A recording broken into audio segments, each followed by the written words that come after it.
오늘 저는 여러분과 함께 고린도전서 11장을 공부하겠습니다.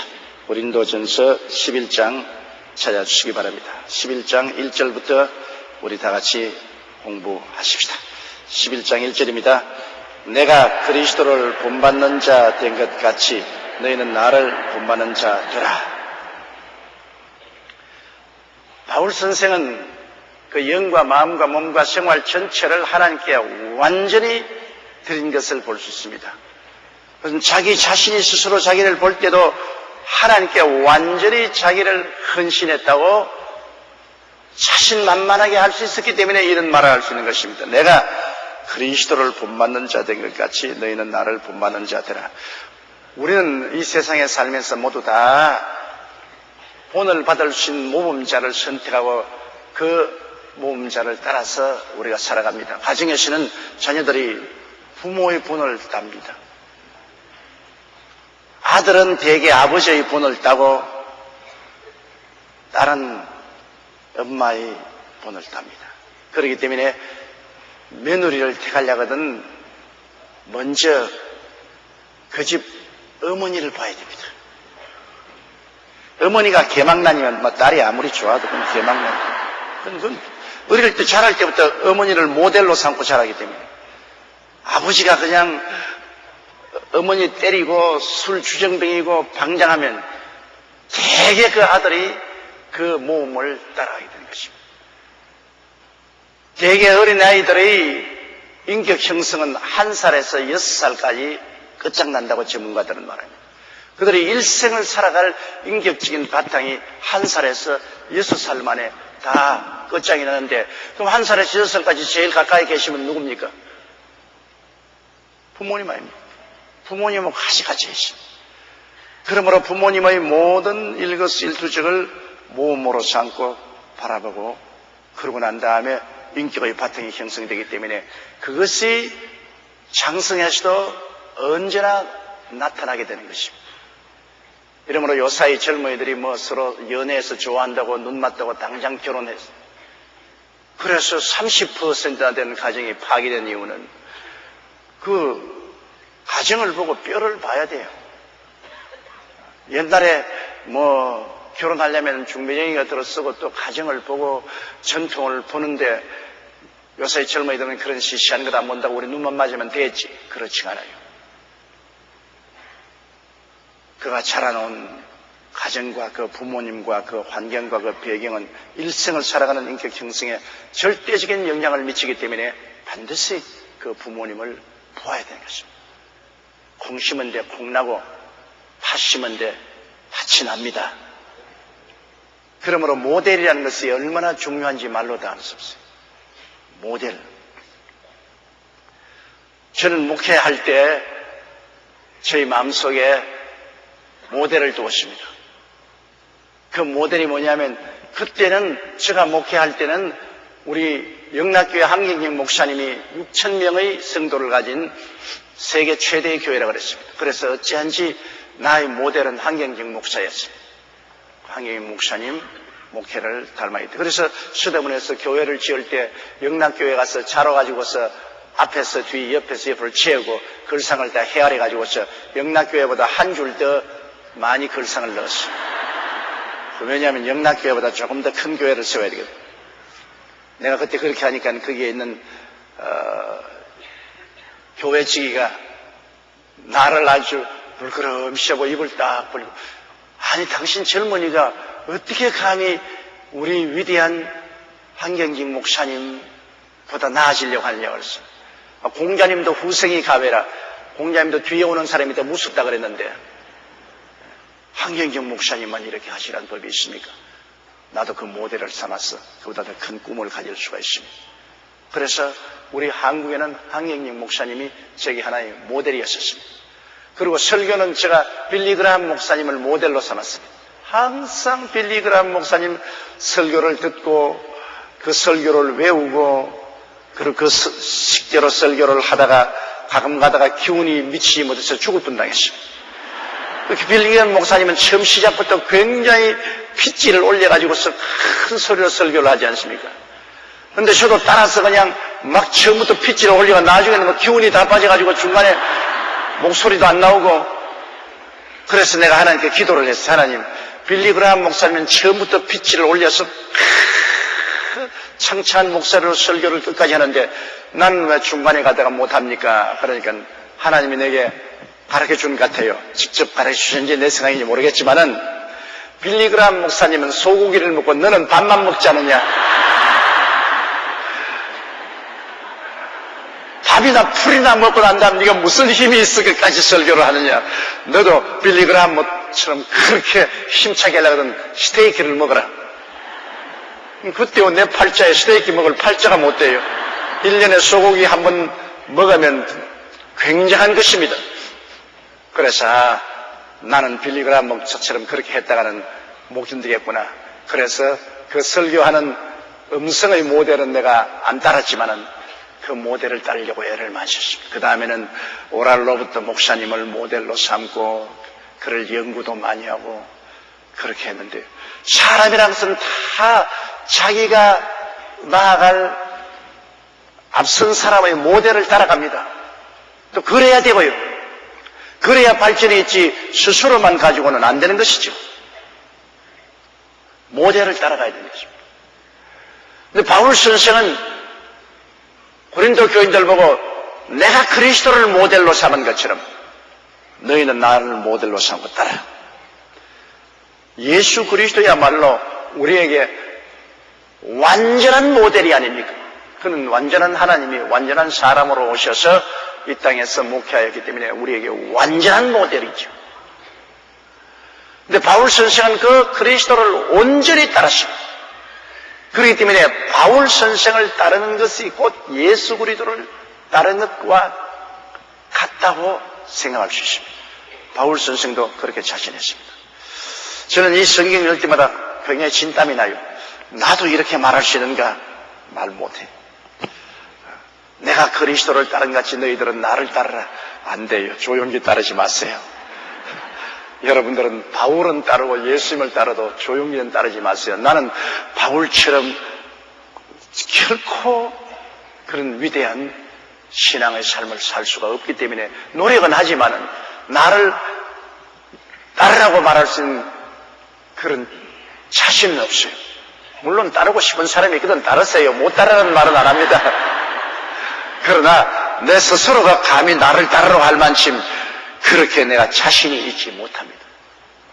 성경에는 예수님께서는 항상 따르라고 말했습니다. 예수님께서는 누구든지 자기 십자가를 지고 자기를 부인하고 나를 따르지 않으면 천국에 들어올 수 없다 그렇게 말씀하십니다. 또 예수님께서는 마지막으로 갈릴리 호수에서 제 아들을 만났을 때 베드로를 보고 너는 나를 따르라고 말하십니다. 주님께서는 성경 곳곳에 나를 따르라고 말씀하십니다. 그러므로 우리의 신앙생활은 예수를 모델로 삼고 예수님을 언제나 사모하고 예수님에 대한 것을 끊임없이 배우며 예수님을 따르려고 우리가 전적으로 노력해야 됩니다. 근데 교회에 보면 교회 성도들은 별 도리 없이 목사님을 따라요. 한 교회 목사님이 적어도 10년, 20년 목회하면 10년이면 강산도 변하는데 사람들이 안 따를 수가 없죠. 전에 내가 텔레비 방송을 보니까 텔레비 방송에서 어떤 사람이 나를 평론해서 말하기를 조영기 목사 여의도 순복음회에 나오는 성도들은 모두 다 조영기 목사를 따라가지고서 믿습니다 그러고 그렇습니다 그런다고 S자가 강하다고. 근데 사실 난 S자를 강하게 하지 않은 것 같은데 경상도 발음이 원래 CO자가 강하다 말입니다. 그래 따라한다고 비평을 말했는데 그 다음부터 제가 가만히 관심을 가지고 우리 장로님 기도하는 기도 소리를 들어보니까 거의 날 따라 하더라고요.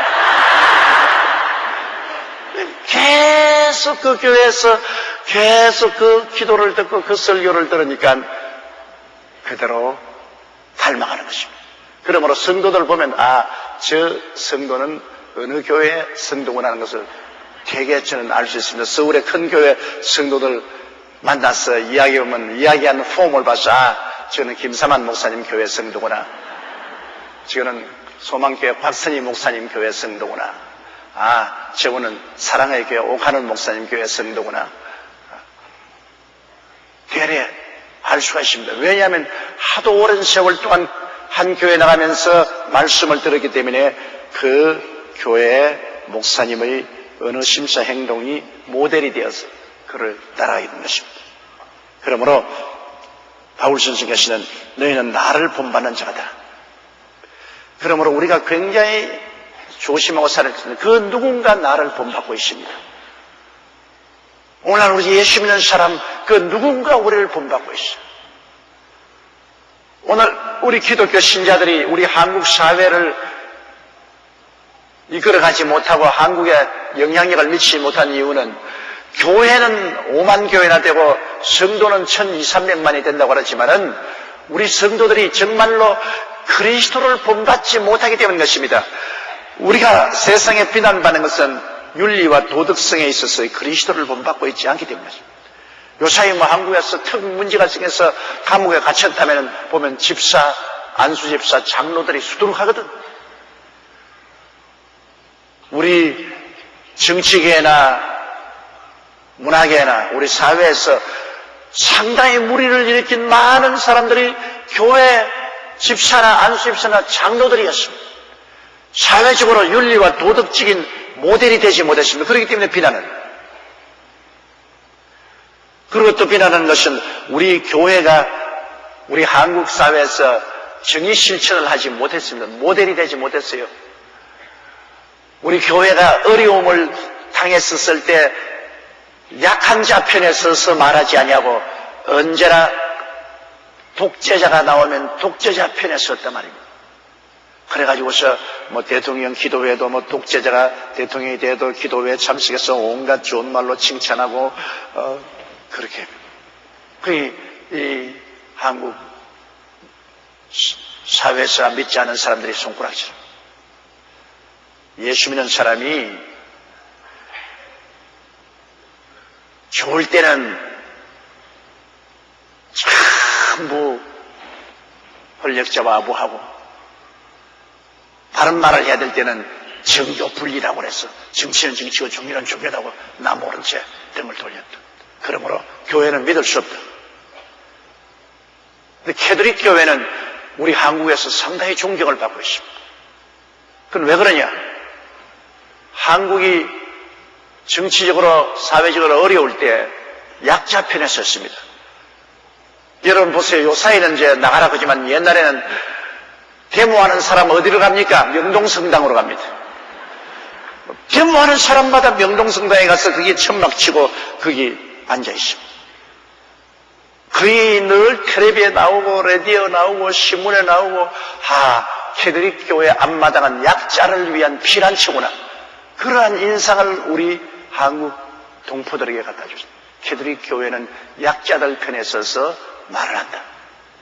그러나 프로테스탄트는 이기주의적으로 자기들만 생각하지 약자들 편에 서서 일하지 아니한다.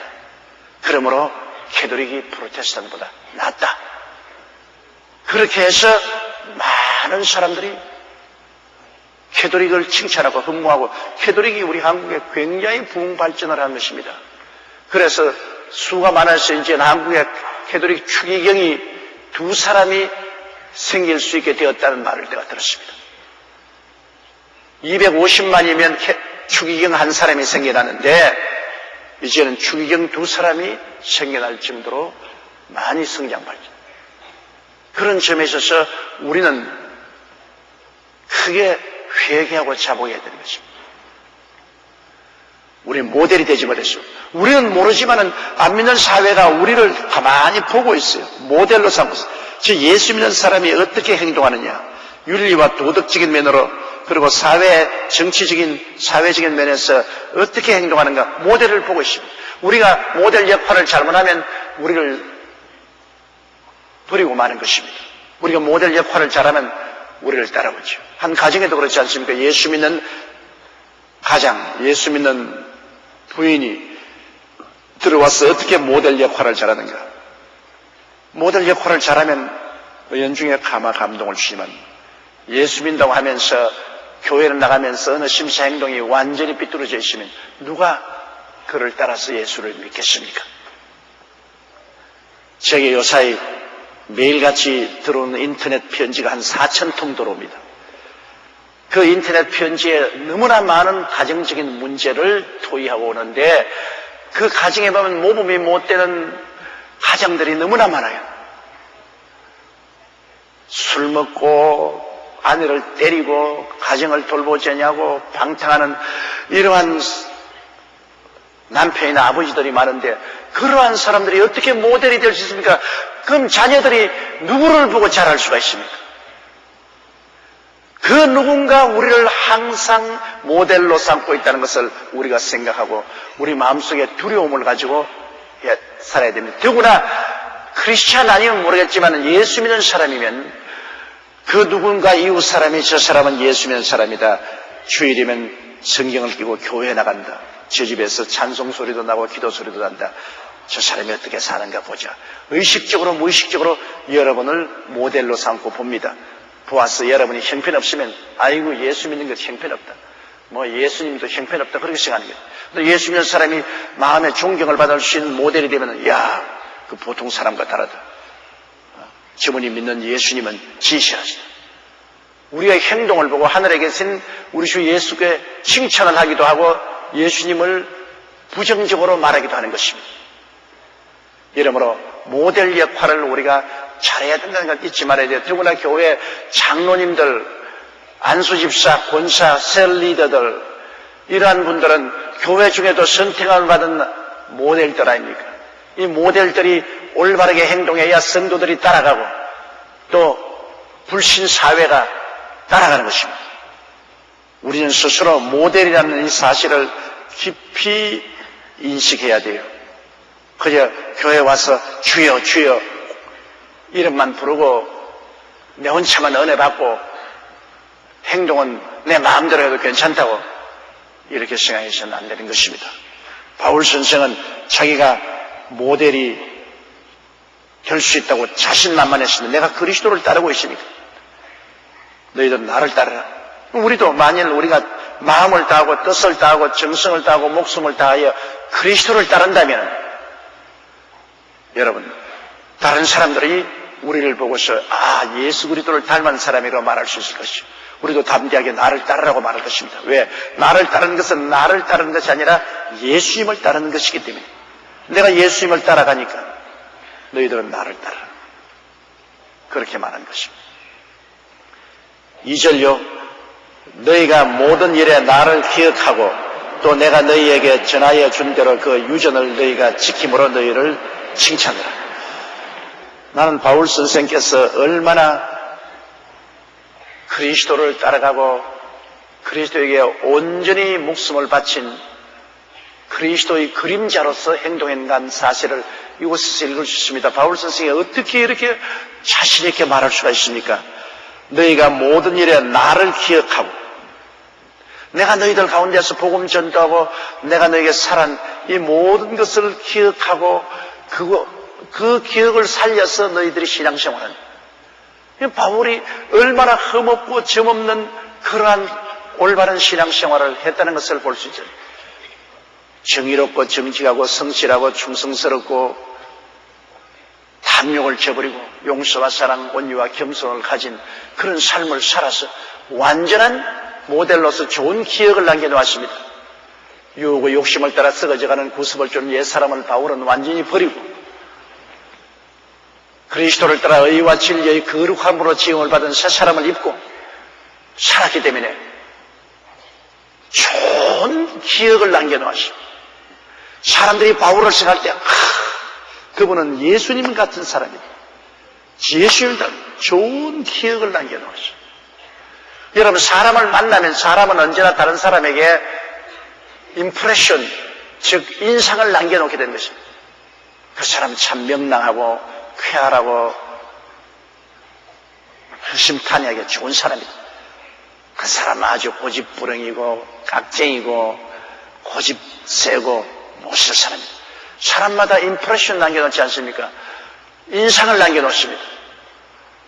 좋은 인상을 남겨놓는다는 것 얼마나 좋습니까? 그래서 요사이는 대학을 졸업하고 회사에 취직할래도 시험 보라도 면접을 더 중하게 되기 때문에 면접 잘하려고 남자들도 전부 정형수술을 하고 화장하지 않아요. 처음 볼 때 얼굴에 인상 좋으려고 눈에 쌍꺼풀도 넣고, 남자들이 쌍꺼풀 넣는 사람 많아요, 여러분. 쌍꺼풀도 하고 정년수술도 하고 아주 미장 화장도 하고. 그 왜냐, 임프레션 주려고. 더구나 요사이는 텔레비가 늘 촬영을 하고 있기 때문에 공개적으로 나오는 사람은 화장을 하게 돼요. 요사이 뭐 정치인들 텔레비 토론하면 화장사들이 와서 화장을 많이 해요. 나는 내가 직접 화장한다.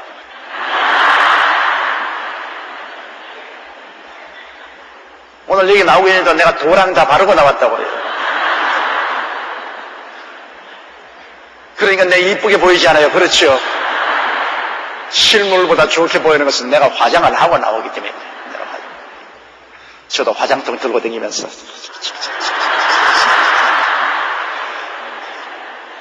그 왜냐? 다른 사람 앞에 좋은 인상을 가지고 나오는 것이 자기도 좋고 남도 좋습니다. 왜 사람들은 아름다운 꽃을 보면 기분이 좋지 않습니까? 쓰레기더미를 보면 기분이 나쁘지 않아요. 쓰레기더미 보는 것보다도 꽃 보는 게 좋은 것처럼 사람도 사람을 볼 때 쓰레기더미 같은 인생을 보는 것보다는 꽃같이 아름다운 인생을 보는 것이 좋단 말입니다. 남자들이 남자들 보는 것도 그런데 하물며 여자들은 얼마나 아름답게 화장을 해야 되지 않겠습니까? 그것은 비유컨대 여자는 꽃과 같지 않습니다. 그렇다고 해서 뭐 사치하는 것은 아니지만은 최대한도로 단정한 모습을 가지고 나오는 것이 좋습니다. 인물이 잘나고 못나고 그것은 개성 문제요.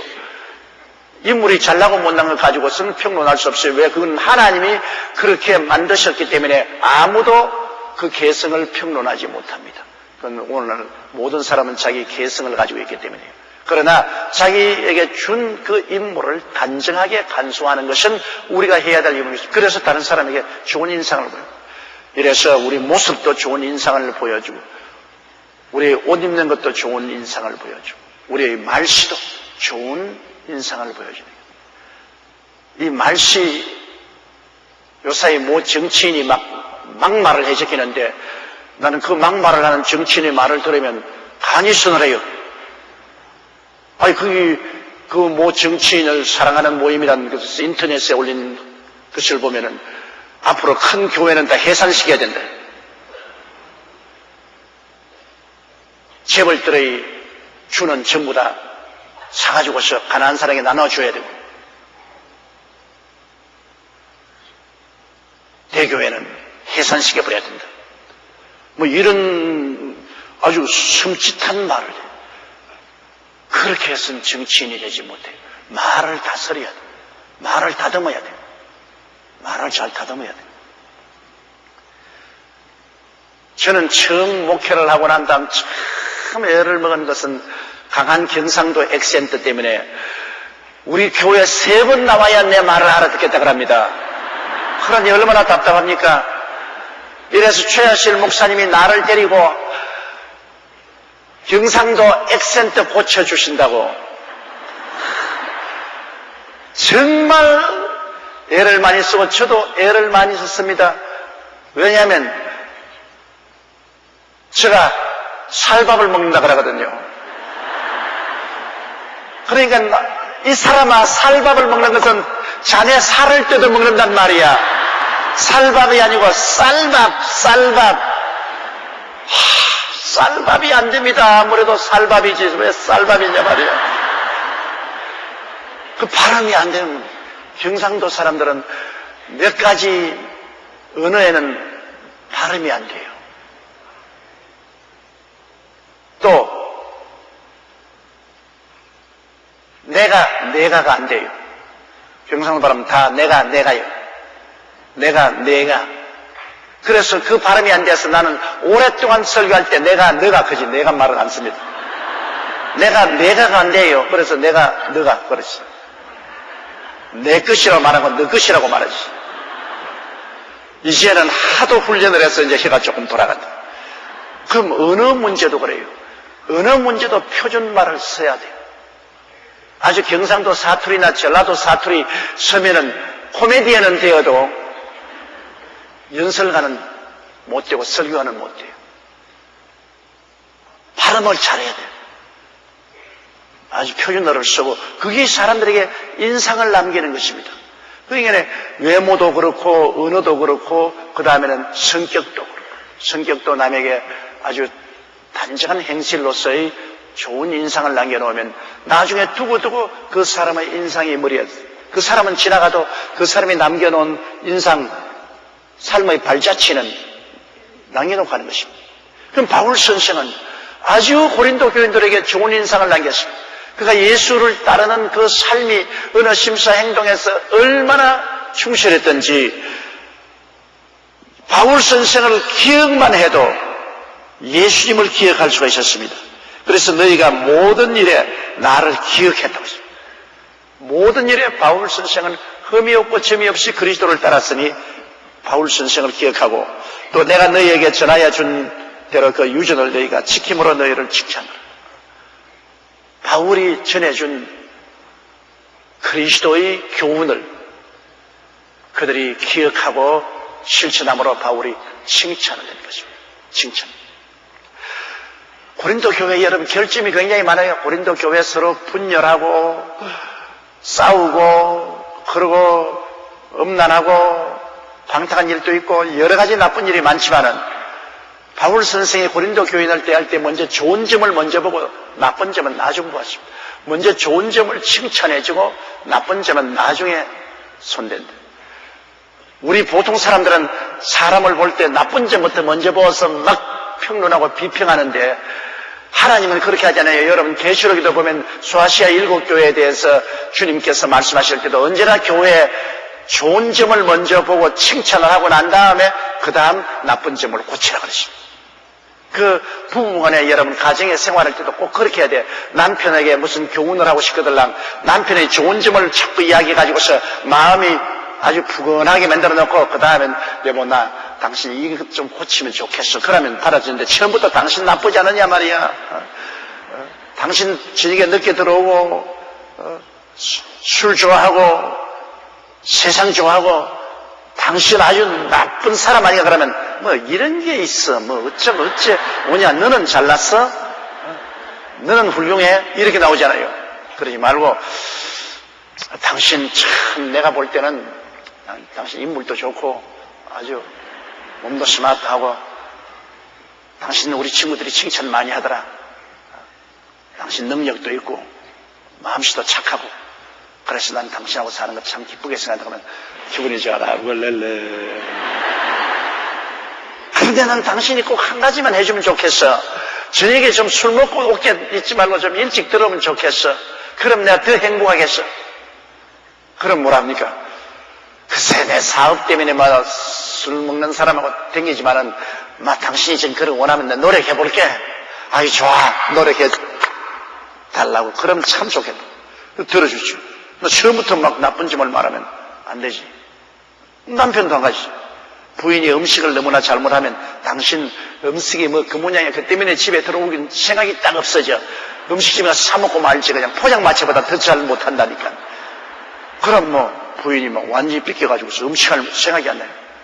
그러지 말고 부인에게 당신이 가정 참 잘 돌보고 당신이 집안을 편안하게 해서 참 마음이 기쁘고 좋아. 애들도 교육도 잘 시키고 애들이 저렇게 자주 말씀하게 우리 친구들이 다 나보고 장가 잘 갔다고 칭찬 많이 하더라. 그럼 부인이 기분이 좋아가지고 이야 날 알아주는구나. 근데 한 가지만 더 잘해주면 좋겠어. 뭐요? 음식 좀 더 맛있게 해주면 더 내가 행복하겠어. 아 그래요? 그럼 나 좀 종로 뭐라 하나 요리학원에 갈까요? 가. 좀 배워. 그럼 더 좋을 거예요. 아주 스무스하게 할 수 있어요. 칭찬은 여러분 기름을 치는 것입니다. 기계를 돌릴 때 기름을 치지 않고 기계를 빡빡하게 돌리면 기계가 고장이 나는 것입니다. 그와 같이 기계에도 기름을 치고 기계를 사용하는 것처럼 사람에게는 언제나 칭찬이라는 기름을 치고 그 다음에 사람들을 부려야 돼요. 칭찬이 굉장히 좋습니다. 한 방울의 꿀이 한 마리 썰개보다 파리를 더 많이 잡는다는 말이 있습니다. 한 마리 썰개가 따로 없어요. 파리가 오는가? 꿀 한 방울은 파리가 모여듭니다. 좋은 말로 칭찬하는 것이 나쁜 말로 비난하고 공격하는 것보다 사람을 감화시키는 데 훨씬 큰 변화를 가져오는 것입니다. 어떠한 사람도 여러분 다 장단점이 있어요. 온전히 칭찬받을 만한 인격을 가진 사람은 예수님밖에는 없습니다. 모든 사람이 칭찬하는 점도 있고 그리고 지적당할 점도 있습니다. 이렇기 때문에 우리가 어떤 사람 볼 때라도 먼저 칭찬할 것을 찾아서 많이 칭찬해주고 기름을 쳐놓고 그 다음 메스를 들고서 안 좋은 점은 수술을 해내야 됩니다. 애들 교육도 그렇지. 애들도 그냥 탁 때리고 이 농팽이 지가부지 닮아가지고서 그냥 자랄 때부터 삭수가 노랗다 하면 그러면 엄마에게 우중을 들었으니 대들지도 못하고 그래 삭수가 노랗다. 내 아버지보다 더 한술 더 뜰 것이다. 그렇게 반응하죠. 그러다 애들이 머리를 쏴주고 야 너 정말 공부도 잘하고 농땡이 부리지만은 그러나 사나이답다. 또 그렇지 않으면 여성답다.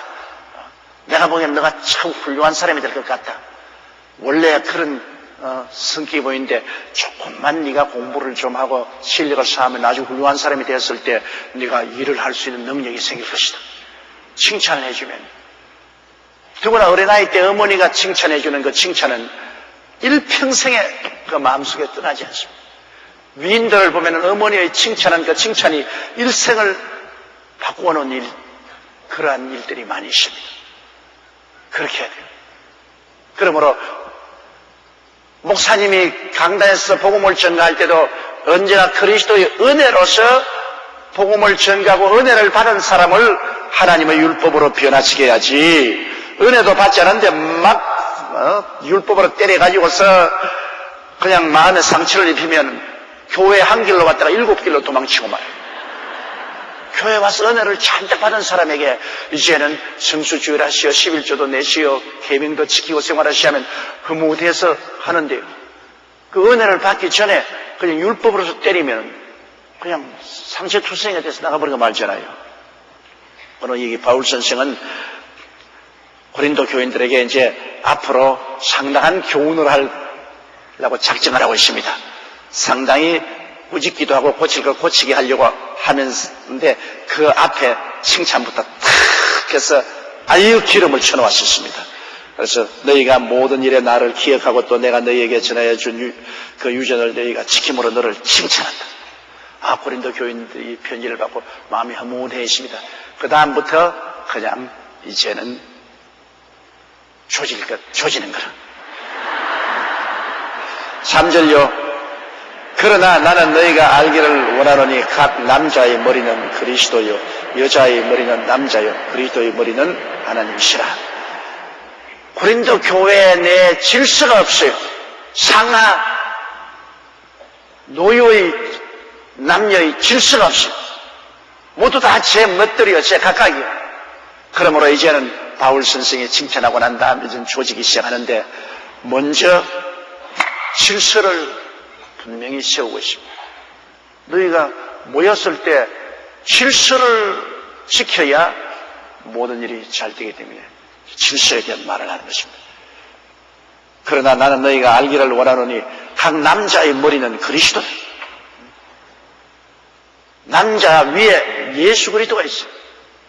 예수 그리스도는 교회의 머리고 예수 그리스도는 남자의 머리고 예수 그리스도의 머리는 하나님이십니다.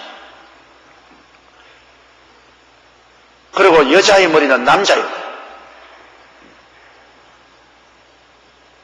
하나님께서는 아담을 먼저 지으시고 난 다음에 그 옆구리 뼈에서 취하여 여자를 만들었습니다. 그래서 아담이 하와보다 먼저 지음을 받고 또 아담의 옆구리 뼈를 취해서 여자를 지었기 때문에 아담과 하와는 사람으로서의 동등하지만은 그러나 존재적인 위치에서는 아담이 먼저고 하와가 다음에 오는 것입니다. 그러므로 여자의 머리는 남자요, 남자의 머리는 그리스도요, 그리스도의 머리는 하나님이신 질서를 정해놨어요. 성경에도 그렇지 않습니까? 여자들이여, 아내들이여, 여자가 아닙니다. 아내들이여 남편에게 복종하기를 주께 하도다. 남편에게 복종하기를 주께 하도라는 것은 여자보다도 남자가 한 가정에서 우두머리가 된다, 리더가 된다는 것을 말하고 있는 것입니다. 그러나 나는 너희가 알기를 원하노니 각 남자의 머리는 그리스도요, 여자의 머리는 남자요, 그리스도의 머리는 하나님이시니라. 그러므로 이 질서를 딱 정해놨습니다. 이 질서를 반드시 내용적으로만 할 게 아니라 외형적으로도 지켜라. 어떠한 자매님이 내게 와서 이제 여의도 순복음교회 그만 오겠습니다. 왜 오냐니까. 내가 성경을 읽어보니까 성경에는 하나님께서 항상 남자 편에 서가지고서 구약에도 인구 조사할 때 남자 수만 헤아리고 신약에도 5,000명 먹일 때 남자와 15,000명 먹이고 남자 수만 4,000명이라고. 하나님이 남자가 돼가지고서 남자 편만 선다고. 그래서 교회 안 나오게 됩니다. 여러분, 성경에 하나님이 남자라는 말은 없어요. 하나님은 영이시지 영은 육체가 아닙니다. 그러므로 여러분, 하나님의 영은 남자도 아니고 여자도 아닙니다. 하나님은 영이십니다. 우리는 우리 영이 육체를 집삼고 살고 있기 때문에 육체를 주었는데 남자의 몸이고 여자의 몸이고 이건 우리 영이 들어있는 집이죠. 우리 영혼이 하나님의 형상과 모양대로 지음을 받았죠. 육체가 하나님의 형상과 모양대로 지음을 받은 건 아니잖아요. 그리고 왜 남자만 헤아리느냐? 원래 남자 속에 여자가 포함되어 있기 때문에 남자만 헤아리는, 복잡하게 둘 헤아릴 필요 없이 남자의 옆구리에 취해서 여자를 만들었으니까 두 몸이 연합하여 한 몸이 될지니까 뭐 한 몸이니까 한 사람만 헤아리지 뭐 둘이나 복잡하게 헤아리지 말자, 그거 아닙니까? 그래서 난 그 자매님에게 대답을 했습니다. 자매님, 그렇게 공평하지 않다고 말을 하는데 내가 보기에는 오히려 하나님이 여자 편에 불공평하게 만들었습니다. 남자가 훨씬 불공평한 대우를 받습니다. 왜 그러냐? 내가 목회해보면 교회 60%는 여자고 40%는 남자니까 천당의 인구의 60%는 여자들이고 지옥의 인구의 60%는 남자입니다. 절대 다수 여자가 천당 가고 절대 다수 남자가 지옥 가는데 하나님이 사람을 택에서도 너무나 여자들을 사랑해서 편벽되게 합니다. 그렇잖아요. 우리 교회도 보면은 여러분 60%가 여자들입니다. 그럼 그 부인들은 천당 가는데 남편들은 지옥 가요. 그렇기 때문에 하나님이 남자만 사랑하고 여자를 사랑하지 않는다는 것은 그건 아주 잘못된 말을 하는 것입니다. 현실적으로 우리가 볼 때 하나님이 누구를 더 많이 불러서 천당에 보내는가 그거 보면 알 수 있잖아요. 그리고 사실 이 세상에 사는데도 남자 된 것 별로 자랑할 것 없어요. 왜냐하면 남자는 처자를 먹여 살려야 되기 때문에 정말로 밥벌이 하려고 고통을 당하는 것 굉장히 힘듭니다. 이 정상적인 가정이면 대개 부인은 가정을 지키고 남자가 세상에 나가서 노동해서 벌어서 처자를 돌보니까 그만큼 정신적으로 육체적으로 스트레스를 많이 받아요. 그래서 남자가 여자보다 빨리 죽지 않아요. 10년 빨리 죽는다고. 10년 빨리 바이바이 안녕 나는 간다. 왜냐? 하도 스트레스를 많이 받으니까. 일한다니까 스트레스 많이 받잖아요. 스트레스 많이 받는 사람이 빨리 죽는 거예요. 남자 되었다고 자랑할 것 없어. 더구나 여자들은 훌륭하고 착한 남편 만나면 얼마나 호강합니까? 남편 사랑받고 자녀들에게 존경받고 무엇을 먹을까 무엇을 입을까 무엇을 마실까 염려하지 말고 아침 늦잠 자고 일어나서 이것만 하면 되는 것이니까.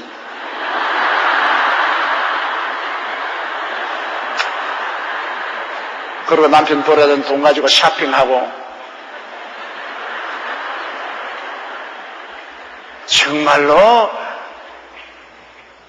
저는 이 옛날에 이 교회를 세우면서 너무나 고생스러워서 내가 하나님 왜 내가 여자가 안 되고 남자가 되었습니까? 탄탄한 적이 한두 번이 아닙니다.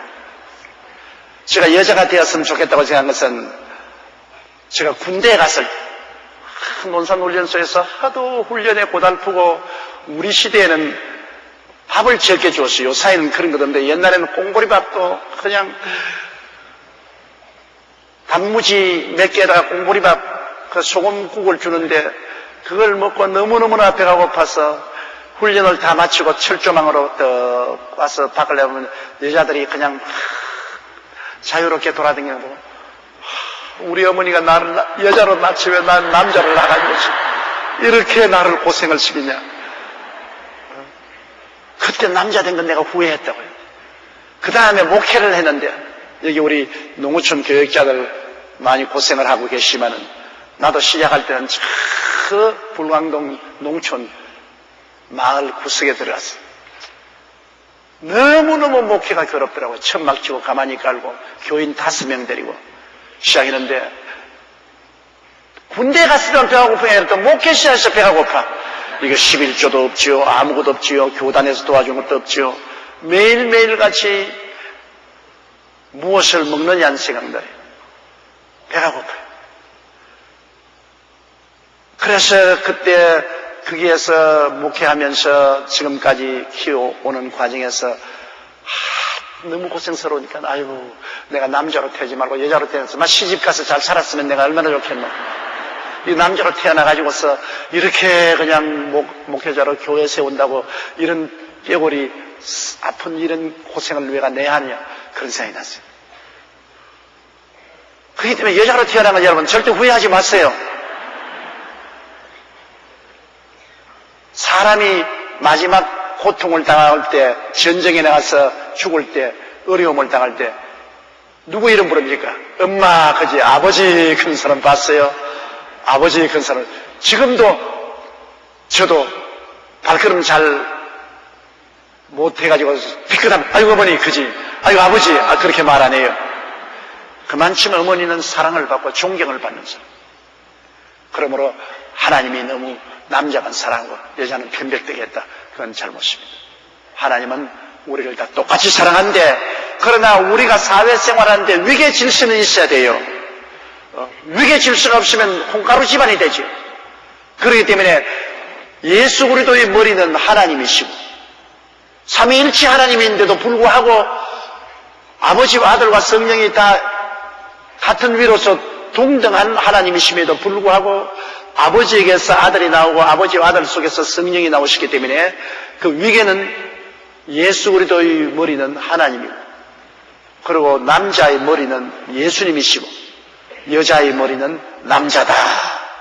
이런 위계 질서를 지켜라. 그렇게 딱 정해놨어요. 자, 그 다음 4절요. 물은 남자로서 머리에 무엇을 쓰고 기도나 예언을 하는 자는 그 머리를 욕되게 하는 것이요. 이 남자가 기도할 때나 예언할 때 머리에 쓰지 마라 그러십니다. 이 머리는 우리 머리는 예수 그리스도에 소속한 것이므로 머리를 씌우지 말라. 그래서 저도 기도할 때 모자수가 있으면 모자를 벗고 기도해요. 왜 그렇게 하라고 하는지 그건 모르겠어요. 성경에 그렇게 막 하라고 하시니까 그 깊은 의미를 모르더라도 하나님이 하라면 하는 게 좋다고요. 자꾸 왜 그래요? 왜 그래요? 질문을 하면은 안 됩니다. 하나님은 절대 주권자이기 때문에 주권자는 설명을 하지 않습니다. 민주주의 사회에서는 자꾸 설명하지만은 여러분 주권자는 설명을 하지 않습니다. 주권자는 자기가 원하는 대로 행해요. 예수님께서 십자가에 못 박여 극한의 고통을 당할 때 하나님이 어찌하여 나를 버리시나이까 물었잖아요. 하나님 대답 안 하십니다. 절대 주권자는 원하시는 대로 행하는 것이지 대답 안 해요. 나중에 결과는 두고 보면 알 것 아닙니까? 예수님이 어찌하여 나를 버리시나이까 하셨지만은 그 고통을 통해서 인류를 구원하시고 하늘나라를 이루가셨으니 이젠 주님이 다 밝게 알지 않아요? 그러므로 하나님은 우리의 절대 주권자이시기 때문에 하나님이 하시는 일에 대해서 왜 하나님이 이렇게 하시나니까 질문하면 안 됩니다. 하나님에게는 왜란 질문하지 말고 하나님이 하신 데면 아멘 하고 따라만 가면 되는 것입니다. 주권자의 절대적인 행위에 대해서 우리가 질문을 하면 안 돼요. 그냥 아무것도 몰라도 따라가는 거죠. 그래서 하나님께서는 여기에 남자는 머리에 무엇을 쓰고 기도나 예언하지 마라 그렇기 때문에 요사이는 예언하는 것이 주로 설교하는 것이 예언한 거 아닙니까? 권면하며 위로하며 아니하는. 그렇기 때문에 모자 쓰고 기도하거나 모자 쓰고 설교하지 않습니다. 모자 벗죠. 하나님께서 원하신 것입니다. 그 다음에는 5절에요.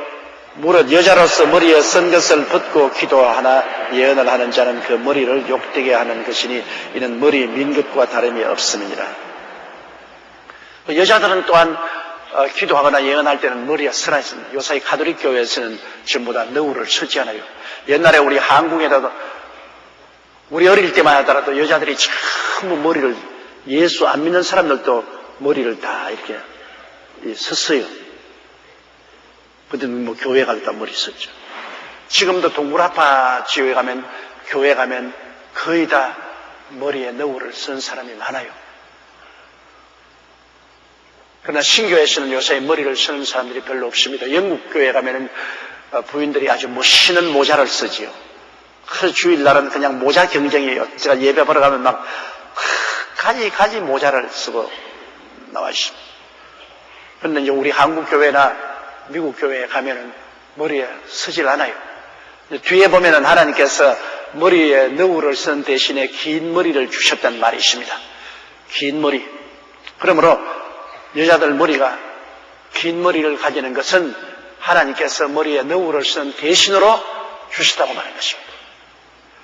그리고 또 하나님의 계시의 말씀 속에는 그 시대적인 문화가 많이 포함되어 있는 것을 볼 수 있습니다. 1세기경에는 여러분 구라파뿐 아니라 아시아 전체 여자들이 다 믿는 자나 믿지 않은 자나 머리에 썼습니다. 1세기. 우리 한국에는 20세기에도 제가 어릴 때만 해도 모두 다 머리를 썼는데 여자들이 다 머리에 수건을 이렇게 썼는데 그러므로 전체적인 사회 인습이나 문화가 여자들은 머리를 써므로 남자와 구별을 합니다.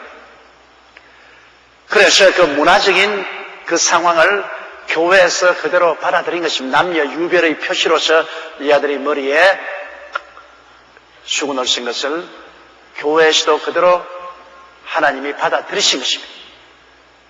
그러니까 어떤 면에 봐서는 이건 하나님 문화적인 현상이지 그때의 머리에 전부 수건을 썼다고 해서 오늘날도 무조건 하고 머리에 여자들이 다 수건을 써야 된다는 하나님의 절대적인 명령은 아니라고 저는 생각합니다. 이건 선택적인 명령입니다.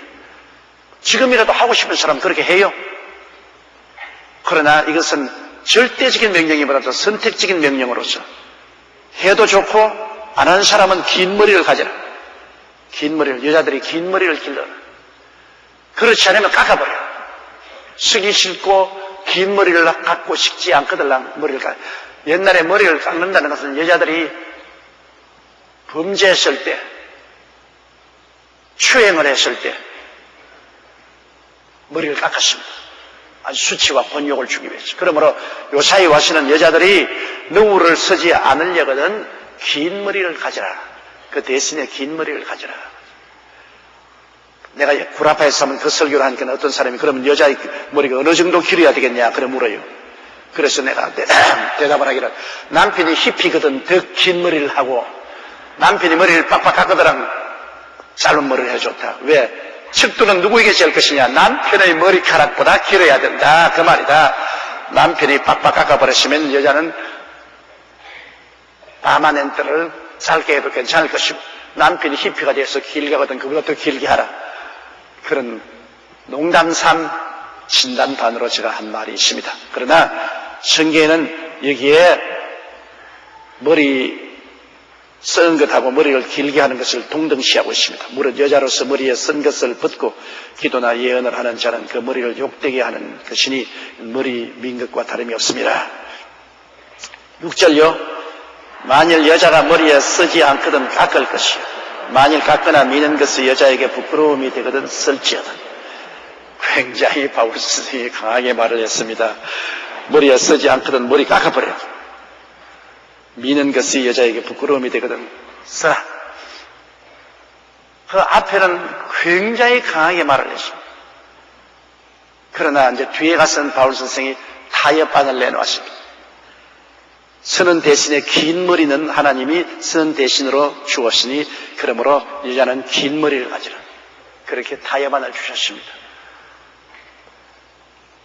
내 생각으로는 지금도 긴 머리를 갖기를 원치 않은 사람은 머리에 너구리를 쓰는 것이 좋다고 생각합니다. 그 1세기에 있어서의 하는 사회적인 인습이 문화였지만은 그러나 그것을 교회에서 받아들였으니까 하나의 선택적인 하나님의 명령이시지만은 그러나 그대로 하는 것이 좋다고 생각합니다. 그래서 긴 머리를 갖기 싫은 사람은 머리에 쓰고 기도하고 예언하는 것이 좋다. 그러므로 요사이는 너구리를 쓴 대신에 영국 성도들이 하는 것처럼 좋은 모자를 쓰면 어떨까요? 아주 멋있는 모자 탁 이렇게 써오면 좋지 않겠어요? 자원 너구리를 쓰든 모자를 쓰든 쓰는 것이 좋다고 이 성경은 말하고 있는 것입니다. 7절요. 남자는 하나님의 형상과 영광이니 그 머리에 마땅히 쓰지 않거니와 여자는 남자의 영광이니라. 남자는 하나님의 형상과 영광이다. 하나님의 형상과 모양의 영광이니 머리에 쓰지 마라. 그건 왜 머리에 쓰면 하나님의 형상과 영광에 회방이 되는지 그건 모르겠어요. 그러나 장원 남자는 하나님 예수 그리스도의 머리요 하나님의 영광이기 때문에 머리에 쓰지 마라. 여자는 남자의 영광이라고 했습니다. 여자는 남자의 영광이다. 그건 우리가 보면 한 가정이라도 그 남편이 부인을 아주 잘 돌보고 성장시키고 행복하게 만들어 놓으면 남자가 영광스럽잖아요. 사람들이 볼지라도 야, 그 남편 대단한 사람이다. 그 영광이 됩니다. 내가 목회하다가도 보면 남편이 막 부인을 쥐어박는 사람이 있어요. 너 우리 교회 이제는 은퇴하셨지만 소위 장로란 사람이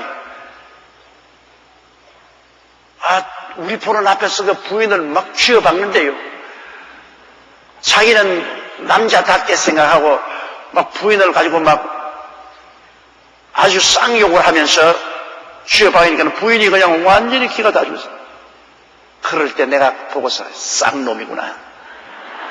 개똥쌍놈이구나. 대중 앞에서 자기 부인을 그렇게 그냥 쌍욕을 하고 부인을 짓밟고 자기는 그래서 남자답다고. 그 사람들이 볼 때 개똥상놈으로 보지 남자답게 안 봅니다. 그러나 또 어떤 사람은 자기 부인을 아주 칭찬하고 사람들 앞에 자랑하고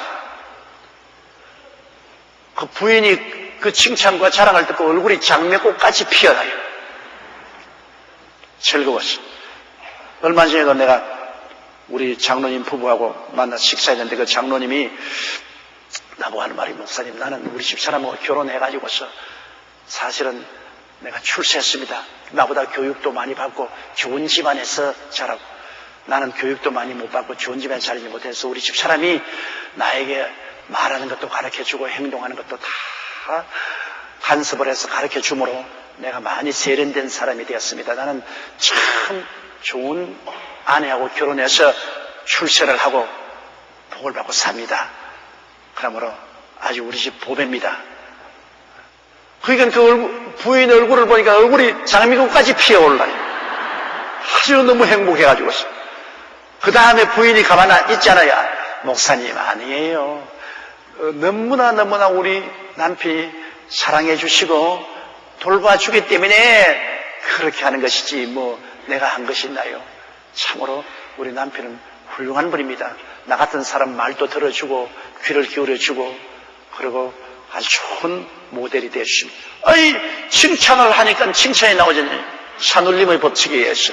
욕을 했으면 욕이 나올 것 아니에요. 그러니까 그 장로님이 돋보이더라고요. 과연 뭐 그분보다 교육을 못 받고 좋은 집안에 안 태어난지 뭔지 그건 난 둘째 죽어라도 그 참 자기 부인을 목사 앞에서 칭찬하고 인정하고 그 영화롭게 하는 그 대단한 분이다. 난 그때 전에는 그분을 별로 대단하게 안 봤어요. 상당히 까다로운 사람으로 봤는데 그때 이후로 이 대단한 사람이구나. 이거 정말 자기 부인을 저렇게 칭찬하고 인정하는 거 보니 대단한 사람이구나. 지금부터 인상이 달라져 버렸어요. 여자는 남자의 영광입니다. 그러므로 여자를 영화롭게 하면 자기가 영광받아요. 자기가 영광받아요. 그러나 자기 아내를 쥐밟아버리면 자기가 아주 몹쓸 놈이 되고 말아요. 이렇기 때문에 많은 남자들이 여자를 무시하고 멸시함으로 자기가 잘난 채 하는 사람이 있는데 그건 아주 무식한 사람입니다. 자기 아내를 영화롭게 하면 자기가 영화롭게 된다는 것을 알아야 되는 것입니다. 8절이요. 남자가 여자에게서 난 것이 아니요 여자가 남자에게서 났습니다. 이제 순서를 말하는 것입니다. 남자가 먼저 나고 그 다음에는 남자 옆구리뼈에서 여자를 취했다. 옆구리뼈에서 취했다는 것은 상징적인 의미가 있어요. 하나님께서 여자를 만날 때 남자 머리뼈를 취했으면 여자가 남자보다 높지요. 여자를 갖다가 남자 발 뒤꿈치 뼈를 취했었다면 여자는 남자의 종이지요. 근데 옆구리뼈를 취했다는 것은 이퀄이라 그 말인 것입니다. 남자와 여자 태어난 순서는 앞서거나 뒤서겠지만은 인간으로서의 존재는 동등한 인격을 가졌다. 옆구리뼈 나란히. 그리고 또 옆구리뼈는 가장 심장에 갇혀오니까 남녀의 관계는 이론의 관계가 아니라 율법적 관계가 아니라 애정의 관계라는 것을 말하는 것입니다. 여러분 부부의 관계는 애정의 관계지 그게 율법적인 관계로서 부부를 묶어놓을 수 없습니다. 의식으로서 묶어놓을 수 없어요. 심장과 심장의 관계로서의 부부 관계는 맺어지는 것이죠. 그렇기 때문에 부부간에 서로 논쟁이 생겨도 애정으로 해결해야지 그것을 법적으로 해결하려고 하면 안 됩니다. 애정으로 서로 대화와 타협으로 용서와 이해와 동정과 사랑으로 해결하려고 해야지. 용서와 이해와 동정과 사랑으로 해결하려고 해야지 법적으로 해결하려고 해서는 안 되는 것입니다. 왜? 남녀는 심장으로서 연결되어 있습니다. 그리고 옆구리뼈를 치기 때문에 인간으로서 동등한 인간인 것입니다. 높은 자도 아니고 낮은 자도 아닌 것입니다. 그러나 일을 하는 데 있어서는 여러분 한 가정에서 살면서 일을 하는 데는 누가 리더가 있고 따라가는 사람이 있어요. 전부 다 앞설 수는 없지요. 앞에 리더가 가고 뒤에서 앞에서 끌어주고 뒤에서 밀어주는데 거기에서 순서는 남자가 먼저 태어나고 여자가 뒤에 태어났으므로 남자가 여자를 리더하게 만들어 놓은 것입니다. 9절요. 또 남자가 여자를 위하여 지음을 받지 아니하고 여자가 남자를 위하여 지음을 받는 것이다. 하나님께서 남자 지으실 때 돕는 배필로 여자를 지었습니다. 그러므로 남자 보고 여자를 도우라고 하지 않고 여자 보고 남자를 도우라 했습니다. 그러므로 돕는 배필이라는 것이 여러분 얼마나 중요하냐면 하나님이 여자를 돕는 배필로 지어서 주었기 때문에 남자는 여자의 도움이 없이는 완전할 수가 없다 그 말인 것입니다. 독신주의자들이 나 혼자 산다고 하는데 그건 완전하지를 못합니다.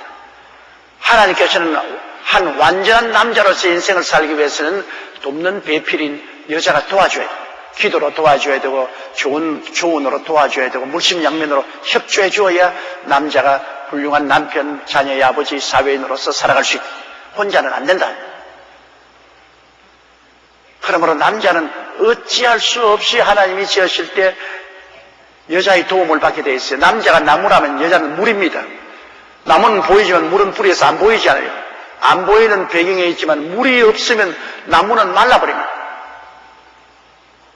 그와 같이 여자의 도우심이 없이는 남자 혼자는 도저히 안 되죠.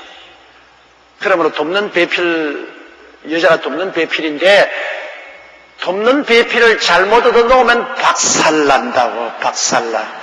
정말 좋은 돕는 배필을 얻어야 하는데 돕는 배필이 도와주지는 아니하고 자꾸 부정적인 말을 하고 핥히고 바가지 끌고 하면 완전히 망해버립니다. 그러므로 결혼이 얼마나 중요합니까? 결혼이 정말로 여자가 남자를 택하는 것보다도 남자가 여자를 올바르게 택하는 것이 더 중요한 것은 남자는 그 돕는 배필의 도움을 받아야 자기 일생을 완전하게 살 수 있는데 돕는 배필을 잘못 얻으면 그 남자는 일생이 완전히 그냥 박살이 나는 것입니다. 이러므로 좋은 아내 달라고 기도를 많이 해야 돼. 좋은 아내 달라고. 여러분 아들이 있거든 아들에게도 말해서 좋은 아내 달라고 기도하라고. 나쁜 아내 얻어놓으면 정말로 죽이기도 살리기도 못하고 기가 막힙니다. 나는 우리 교회 수대문에서 목회할 때 정말로 나쁜 아내를 봤는데요. 남편 예수 믿는다고 남편에게 밥도 안 지어줘요. 자기는 절간에 나가는데 남편이 예수 믿는다고 해서 그냥 식사도 잘 안 해줘. 빨래도 안 해주고. 남편에게. 그런데 그 남자는 참 좋은 남자예요. 부인이 밥을 안 해주면 지가 부엌에 나가서 밥을 해먹고 자기가 빨래를 하고 그러고도 하나님 우리 집사람 기도해달라고 구원해달라고 기도를 많이 했는데 하루는 병원에 입원했다 그래요. 그래서 병원에 내가 신방하니까 붕대를 이렇게 감고 있어요. 그래서 아이고 어떻게 더 붕대를 감으니까 새벽기도 나오다가 넘어져서 볼에 부딪힌다 그래요. 그런데 옆에 있는 구역원이 말하기를 목사님 아닙니다. 새벽기도 나와가지고서 집에 와서 문 열어달라고 하니 문을 안 열어줘서 문 두드리니까 부인이 문 열어주고 들어오는데 그냥 방망이로 때려가지고서 대문에 들어오는데 방망이로 막 머리를 때려가지고서 머리가 깨졌다. 그런데도 그 양반이 끝까지 나보고는 한 말이 넘어져서 머리가 깨졌다. 자기 부인이 맞았단 말 아니에요. 아, 지독한 여자 봤어. 그건 돕는 배필이 아니라 죽이는 배필이야. 그렇게 그 남자가 참고 그 부인을 위해서 기도하더니만 결국에는 그 부인이 회개하고 교회에 나왔어요. 결국에는 교회에 나와가지고서 나중에는 아주 좋은 삶을 같이 살게 됩니다. 이 돕는 배필은 참 중요하지요. 좋은 부인 만나면 완전히 남자가 출세하는 겁니다. 바보 온다리 보세요. 완전히 바보가 좋은 아내 만나가지고서 훌륭한 장군이 되지 않습니까? 그러므로 남자가 여자에서 난 것이 아니요 여자가 남자에게서 났으며 9절요 또 남자가 여자를 위하여 지음을 받지 아니하고 여자가 남자를 위하여 지음을 받은 것이다. 위하여. 요사이 남자들 모여서 건배하면 위하여 하면서 건배하는데 그런 위하여서가 아니라 돕는 주체가 누구냐? 여자가 주체가 아니고 남자가 주체다. 여자가 남자를 위해서 여러 가지 일을 도와주고 남자는 여자에게 도움을 받는 그런 체질. 그러므로 실제로 보면은 여러분 여자가 남자보다 상당히 머리가 좋아야 됩니다. 돕는 사람이 머리가 좋아야지 도와주지. 돕는 사람이 바보 같으면 바보가 뭘 도와줍니까? 이러므로 실제로 요사이에 가만히 보면 지성에 있어서 여자들이 남자보다 조금도 못하지 않고 남자보다 훨씬 낫습니다. 옛날에는 육체 노동을 할 때는 남자가 여자보다 육체적인 힘이 세기 때문에 사회활동을 더 많이 할 수 있습니다. 요사이는 디지털 시대에 여러분 이제 육체 노동 안 합니다. 전부 다 컴퓨터입니다. 손가락과 움직이는 거예요. 그렇기 때문에 21세기의 시대는 남자의 시대가 아니라 여자의 시대입니다. 여자가 남자보다 머리가 좋거든. 감정도 더 섬세하고 머리도 남자를 돕는 것이니까 여러분 가정교사가 어린아이보다 나아야 가정교사가 어린아이를 도와주지 가정교사가 어린아이도 못하면 어떻게 도와줘요? 여자가 남자보다 머리가 좋아야 남자를 도와주지 여자가 멀렐레한데 무슨 남자를 도와줘요? 그러니까 하나님 원래 만들 때 여자에게는 굉장한 지성을 주셨다. 그러면 오늘 디지털 시대에는 이제 남자들 옛날에 막 노동을 할 때는 여자보다 앞섰지만 이제는 전부 컴퓨터 누르는 것 때문에 이제는 여자 시대가 온 것입니다, 여러분. 21세기는 여자 시대예요. 그러므로 남자 여러분, 이제는 큰 소리 할 때가 지나갔어요. 여자에게 잘못 보였다가는 밥도 못 얻는다. 여자 시대가 왔어요. 이제는 이 섬세한 손길로서 좋은 머리로 가지고서 참 컴퓨터로 움직입니다.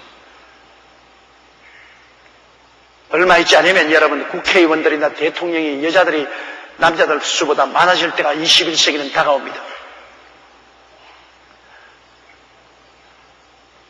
하도 돕는 대필이 되어 도우려고 해서도 하도 멍청이가 돼서 그냥 못하니까 애가 집어치워라. 내가 직접 해야 되겠다. 내 개인적 생각으로는 한국에 여자 대통령이 나오면 좋겠어. 남자들이 지금까지 하도 죽을 수 않아서 이제 남자에 대한 기대가 개인적으로 내가 없어졌어. 여자가 좀 나오면 좋겠어. 오히려 여자가 나와서 우리 한국에 있는 남자들을 대통령으로서 좀 도와주면 좋겠어요. 대통령 자리가 국민을 돕는 자리 아닙니까? 대통령 자리에 여자가 들어와서 이 무수한 남자들을 도와서 좀 잘 살게 만들어주면 좋겠어.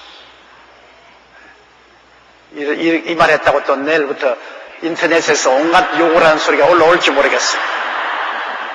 자고는 주일날 내가 설교하거나 수요일을 강의하고 난 다음에 그 이튿날 당장 인터넷에서 전 세계에서 바라본 사람들이 비평을 하니까 하루에 4,000통 들어오니까 그게 온갖 이야기가 들어오겠죠.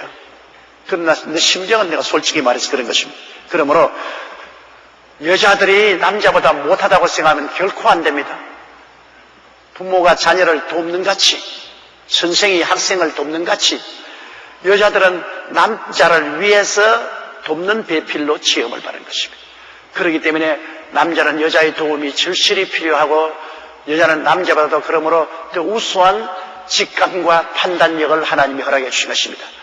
오늘 많은 남자들이 일을 할 때 자기 부인의 말을 들어야 돼요. 부인하고 이논을 하고 그리고 선택의 폭을 넓혀야 돼요. 많은 사람들이 뭐 여자가 말하면 야! 암탉이 집에서 울면 집안이 망한다. 싫었다. 당쳐. 그건 바보입니다. 하나님께서 인류 비스를 갖다 주었는데 그 비스 말을 안 듣고 자기만 잘났다고 행동하다가 나중에 왕창 망해버린 사람 많잖아요. 자기의 아내의 말을 듣고서 선택의 폭을 넓혀서 많이 상고하면 많이 실패할 것을 성공할 수 있습니다. 왜? 돕는 배필의 하나님이 깜짝 놀랄 지혜를 주기 때문에 직관력과 번쩍하는 지혜를 주셔야 돕는 배필이 될 수 있잖아요. 그런데 자기 아내의 그 도움을 아예 제껴버리고 나는 도움 없이 내 혼자 하겠다. 그건 하나님이 섭리에 어긋나는 것이죠. 자기 혼자. 그러니까 온전한 남자로서의 생활을 하지 못하고 무너지는 것입니다. 아내의 도움이 절실히 필요한 것입니다. 그 다음 10절요. 이러므로 여자는 천사들을 인하여 권세 아래에 있는 표를 그 머리에 둘지니라. 천사들을 인하여라는 것은 내가 보기에는 하나님이 아담과 하와를 지을 때 천사들이 정인으로 본 것 같습니다. 천사는 사람보다 먼저 지음받았기 때문에 하나님이 아담을 지으시고 아담의 옆구리에서 뼈를 취해서 하와를 짓고 하와를 데리고 와서 아담을 섬기고 같이 살도록 만든 정인이 바로 천사입니다. 천사가 볼 때 아담이 먼저 나고 하와가 두 번째 났다. 그러니 천사들이 그걸 정인으로서 보고 있기 때문에 확실하게 하나님 앞에서 여자는 남자의 영광이요. 남자가 먼저 나고 여자가 뒤에 났으며 남자를 위해서 섬기는 자로서 지음받았던 증거로서 머리에 표시를 하라. 머리에 표시를 하라. 머리에 모자를 쓰니 너울을 쓰니 양은 긴 머리를 가짐으로써 남자와 구별하라. 그렇기 때문에 두고 우리 믿는 사람들은 더구나 더 여자가 남자처럼 이렇게 하이칼라를 해서는 안 될 것입니다. 남자와 구별을 두라. 여자는 뭐 어디 가도 남자보다 머리가 길고 하이칼라를 하지 않았기 때문에 구별이 되잖아요. 남녀 구별을 분명히 하라는 거죠. 천사들이 증인으로 보고 있잖아요. 분명히 남녀 구별을 하라는 거예요. 남자가 여자보다 앞서 지음받았으며 남자가 여자를 위해서 지음받지 않고 여자가 남자를 위해서 지음받았다는 그 사실을 머리에 표로서 확실히 가지고 있어라. 그렇게 말한 것입니다. 11절요. 그러나 주 안에는 남자 없이 여자만 있지 않고 여자 없이 남자만 있지 아니하니라. 그래서 또 바울이 이렇게 말해놓고 난 다음에 나중에 또 남녀 간에 알력이 있을까 싶어서 여기에 또 중재안을 갖다 넣어서 기름을 주는 것입니다. 남자만 주 안에서 있는 것이 아니라 여자가 있지. 여자가 남자에게서 나온 것처럼 남자는 또 여자에게서 나왔잖아요. 그러므로 그리스도 안에서는 다 한 형제 자매로서 동등한 인격을 가지고 지나되 그러나 삶에 있어서의 위상은 남자가 여자보다 앞서 있다. 그 말을 여기에 말하고 있는 것입니다. 12절요. 여자가 남자에게서 난 것 같이 남자도 여자로 말미암아 났으나 모든 것이 하나님께서 났느니라. 처음에는 여자가 남자에게서 났지 않아요. 그러나 그 다음에는 이제는 전부 남녀 간에 여자를 통해서 나오지 않아요. 그러고 난 다음에 모든 사람을 내주시는 하나님이시다. 우리 예수 믿는 사람이 정체가 확실합니다. 여러분, 예수 믿는 사람은 정체불명의 존재입니다. 정체불명. 자기가 누군지 몰라요. 어디서 와서 왜 살며 어디로 간지 몰라요. 너 어디서 왔나? 우리 아버지의 수억 마리의 정자가 우리 어머니의 한 난자에게 경쟁적으로 들어가서 어떻게 하다가 사람이 되었다. 정말 기가 막힌 존재입니다. 눈에 안 보이는 아버지의 수억 마리의 정자 중에 한 마리가 어머니 난자 속에 들어가서 내가 되었다. 너무나 불안하시다. 그럼 여기서 태어난 건 고등동물로서 그저 동물같이 살다가 죽으면 몸은 구더기밥이 되고 뼈는 석회절로 변하고 없인 기가 막히죠. 그럼 넌 누구냐? 정체불명의 존재입니다. 누군지 몰라요. 그러나 예수 믿는 사람은 그렇지 않아요. 예수 믿는 사람은 누구냐? 나는 우연히 태어난 것이 아니라 만세전에 하나님께서 나를 작정해서 태어나게 하셨다. 나의 그러니 우연의 존재가 아닙니다. 하나님께서 만세전에 나를 보시고 나를 아시고 태어나게 하셨다. 그럼 세상에 왜 사냐? 나는 세상에 사는 의미와 가치는 아버지와 아들과 같이 사는 것이 의미가 있는 것이죠. 이게 의미다. 하나님이 가져. 가치는 그 나라와 그 일을 구하면서 사는 것이 이 가치가 있다. 그 다음에 어디를 가느냐? 우리는 그리스도 안에서 눈물과 근심과 탄식과 이별하면서 구하는 것이 아는 것이 아니라 영원한 천국으로 간다. 이러므로 우리는 정체성의 위기가 없습니다. 아이덴티티 크라이시스가 없어요. 누구냐? 어디서 왔냐? 왜 사냐? 어디로 가냐? 분명해요. 남 믿는 사람은 어디서 와서 왜 살며 어디로 가는지 정체성이 불확실합니다. 아이덴티티 크라이시스. 정체성의 위기에 처해가지고서 그러므로 행복이 없어요. 어린아이가 아무리 좋은 옷을 입고 좋은 구두 신고 손에 빵을 잔뜩 들고라도 산속에 던져버리면 그 아이가 행복합니까? 어디를 갈지 모르기 때문에 절대로 행복하지 않아요. 차라리 헌옷 입고 맨발 벗고 손에 누룽지를 들어도 부모와 같이 집에 있는 어린아이가 훨씬 좋지요. 그건 정체성이 확립되어 있기 때문이죠. 예수 안 믿는 사람이 부귀영화 공명을 다 가지고 늘 마음에 불안하고 고통스럽고 그래서 이것을 없애기 위해서 더 물질을 구하고 더 물질을 구하고 더 물질을 구하고 해도 행복하지 않습니다. 그러나 예수 믿는 사람은 여러분 자기가 누군지 확실히 알기 때문에 마음이 편안합니다.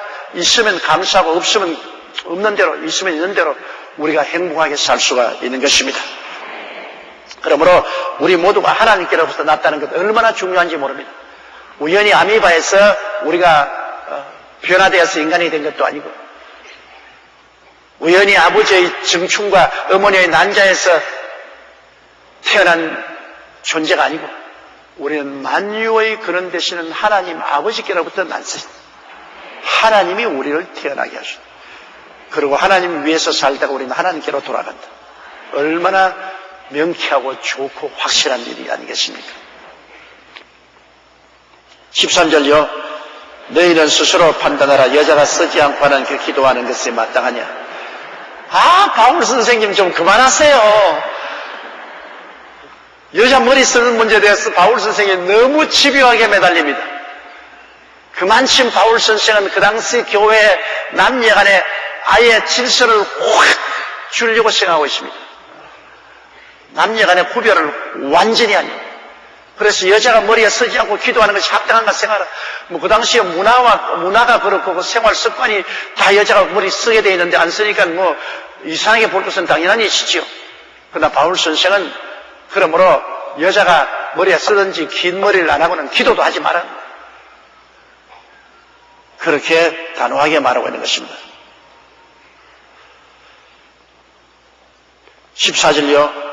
만일 남자가 긴 머리가 있으면 자기에게 욕되는 것을 본성이 너에게 가르치지 않냐. 남자가 긴 머리가 있으면 자기가 수치스럽다. 그 본능적으로 느끼지 않냐. 반드시 또 그렇다고도 볼 수 없는 것은 구약의 나시린이라는 사람. 나시린은 머리에 삭도를 대지만 삼손이 머리를 삭도를 안 댔는데 나중에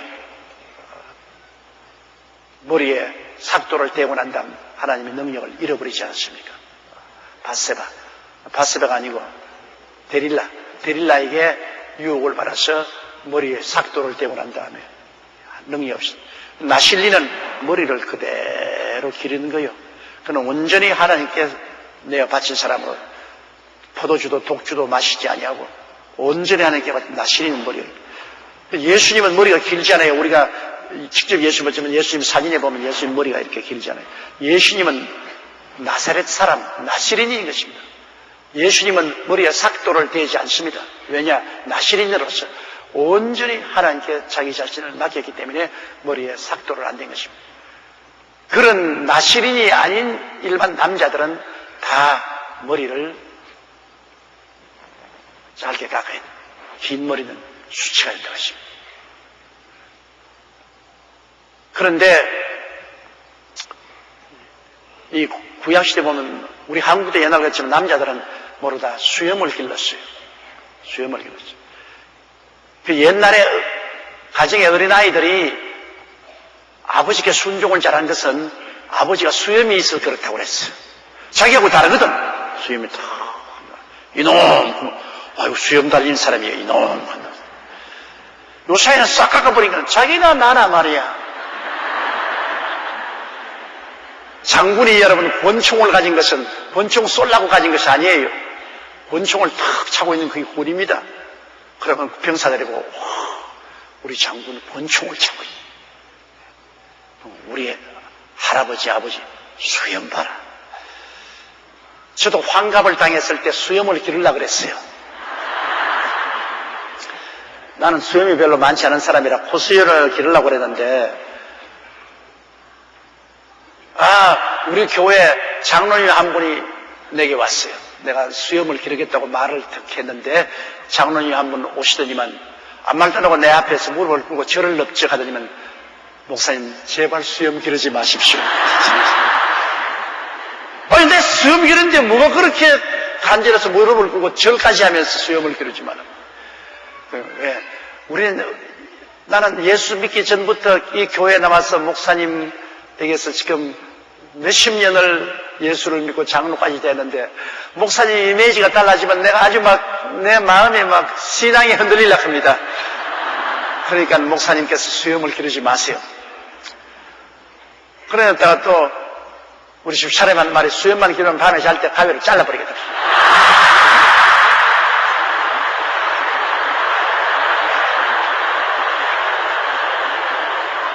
아까 이래저래 수염을 못 길러요. 요 사이도 면도하면서 생각하기를 하나님이 쓸데없는 걸 왜 나게 했냐. 하나님이 여기 자꾸 나게 한 것은 수염을 기르라고 한 것 같은데 이거 자꾸 수염을 못 기르려 해서 아침마다 면도를 한. 참 수염은 여러분 잘 자랍니다. 매일 해도 매일 자랍니다. 돈이 그렇게 자라면 얼마나 좋겠어요. 그런데 이 쓸데없는 수염만 자꾸 자라요. 그러나 남자는 이 성경에는 나시린이 아닌 이상은 긴 머리를 가지지 마라. 머리를 단정하게 깎으라고 말하고 있는 것입니다.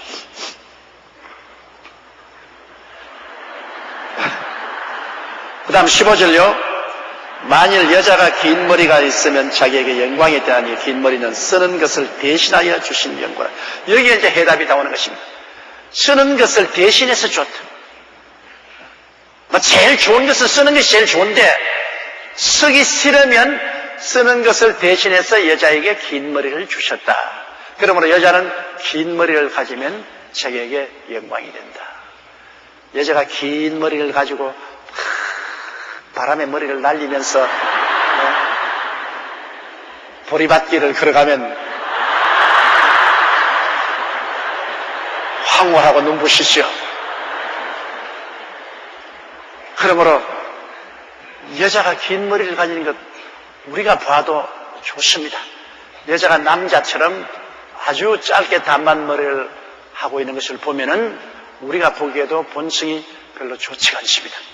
하나님이 긴 머리를 좋아하시니까 긴 머리 가지세요.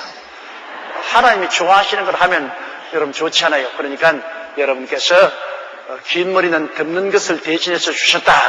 그랬으므로 여러분께서 남자처럼 하이칼라 절대 하지 마시고 긴 머리를 하시면 하나님이 기뻐하시는 것입니다.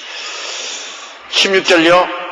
변론하려는 태도를 가진 자가 있을지라도 우리에게 하나님의 모든 교회는 이런 규례가 없는, 아예 그냥 못 박았습니다. 변론하지 마라. 잔소리하지 마라. 남자는 짧은 머리 가지고 여자는 긴 머리 가져라. 변론하지 마라. 그거는 하나님 앞에나 교회 앞에서나 다른 조건 없다. 무조건이다. 여러분, 그러나 이 머리 길고 짧은 것이 구원의 관계에 있는 것은 아닙니다. 여러분, 환례를 받거나 환례를 안 받거나 그게 유대인에게는 굉장히 중요하지만은 환례를 받거나 안 받거나 구원에게는 관계가 없습니다. 예수를 믿음으로 구원받죠. 긴 머리를 가졌거나 짧은 머리를 가졌거나 그것이 구원의 관계는 없습니다. 예수를 믿으면 구원받는 것이죠. 그러나 하나님이 교회 질서를 위해서 그렇게 정해놓으신 것이기 때문에 하나님이 기뻐하시는 것을 행하면 하나님이 즐거워하시고 하나님이 우리를 더 사랑해 주시고 그 순종으로 말미암아 은혜를 받죠. 순종이 제사보다 낫다고 했으니까 하나님께 순종하니 하나님이 기뻐하고 즐거워하시다. 그러므로 거의 고린도전서 11장의 반을 이 머리 가지고서 논란을 하고 있습니다. 머리 가지고. 이것이 물론 1세기에서 그 문화적인 것이고 전통적인 것이지만은 그러나 그게 중요하지 않다면 이렇게까지 길게 논란할 리가 없지 않습니까? 이러므로 우리가 성경을 읽고 결론적으로 말하고 싶은 것은 하나님께 기도할 때 혹은 예언할 때 말씀을 전가할 때 여자들은 머리에 쓰는 것이 좋습니다. 그러므로 우리 최하실 목사님은 전부 여자들은 머리를 쓰게 했어요. 흰 빵떡 모자, 흰 빵떡 모자 다. 최 목사님 언제나 설교했던 머리에 흰 빵떡 모자 쓰고 있었어요. 그러므로 여러분께서 긴 머리를 갖기 원하지 않으시거든 여러분께서 모자를 쓰세요. 그게 하나님이 기뻐하십니다. 제가 이 성경을 읽을 때마다 마음에 상당한 갈등을 느낍니다.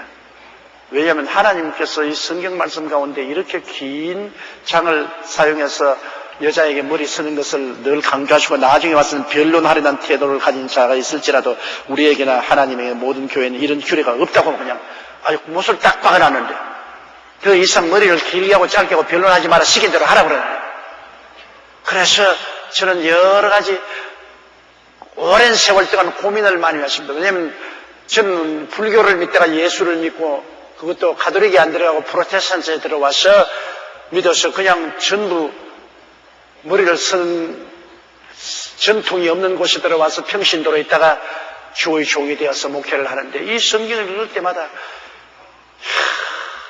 전부 우리 교회 성도들 머리를 쓰게 해야 되느냐 안 쓰게 해야 되느냐 상당한 고민을 했고 지금도 고민하고 있어요. 지금도 텔레비 가톨릭 채널을 틀면 가톨릭에서 주일 예배 볼 때 보면 전부 너울을 쓰고 여자들이 그게 나와서 성례전을 하고 있습니다. 그러면 지금 진짜 성경대로다. 성경에 주님께서 그렇게 명령하신 대로 하고 있다. 우리 신교회는 저렇게 하고 있지 않으니까 그 점에 내 마음이 걸리는 것은 사실입니다. 남자들 위해서 걸리지 않고 우리 자매들을 위해서 걸리는 것입니다. 그러면 차라리 하나님께서 긴 머리를 가지라고 했으니까 여러분께서 너울을 쓰기 싫거든 모자를 쓰기 싫으면 긴 머리를 가져라. 제가 그렇게 말을 하는데 나중에 하나님 앞에 나가서 꾸중을 들을는지는 모르겠습니다. 왜 전부 다 머리를 안 씌우고 그렇게 했느냐? 꾸중을 들을는지 모르겠지만은 참 갈등이 심합니다. 그러니까 저희 갈등을 들어주려고 하면 모자를 쓰세요. 좋은 모자를 안 쓰려고 우리 최하실 목사님 쓴 땅떡 모자라도 쓰면은 기도할 때 도움이 될 줄로 믿습니다.